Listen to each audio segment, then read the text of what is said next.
বিগত 1 বছরের অপরাধ আমরা অনুতপ্ত মার্জনা করো, আর ঘুরে আইসা আবার পরের মিনিটে, নতুন বছরের প্রথম মিনিটে এই সামনের মুখের কাছে আইসা বলে আগামী 1 বছর হে মহান দেবতা ভালোভাবে রাখো।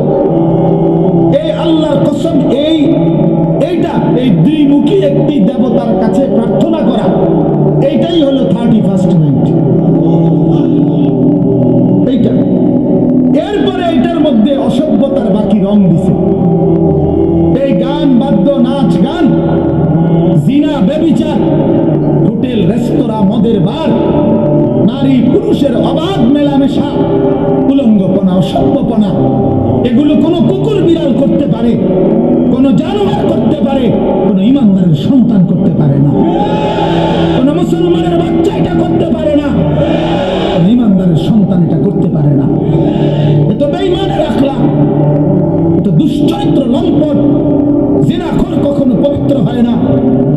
হারাম সম্পর্ক, বিবাহ বহির্ভূত ছেলে মেয়ের অবৈধ যেই কোন রকমের সম্পর্ক, এটা তো জিনা, এটা তো ব্যভিচার, ব্যভিচার, ব্যভিচার, ব্যভিচার। এটা অতএব ব্যভিচারিত, ধিক্কৃত, ব্যভিচারিত, ধিক্কৃত কোন জিনাখার, কোন ব্যভিচারী, কোন লম্পট, কোন চরিত্রহীন, সে তো সভ্য, ভদ্র, শিক্ষিত, চরিত্রবান কোন হতেই পারে না। এই জন্য 31st নাইট যারা উদ্বোধন করে, উদ্বোধনের নাম করে, উদযাপনের নাম করে নাচে, গায়, ফুর্তি করে, এরা অসভ্য, এরা অসভ্য, এরা অসভ্য, এরা চরিত্রহীন, এরা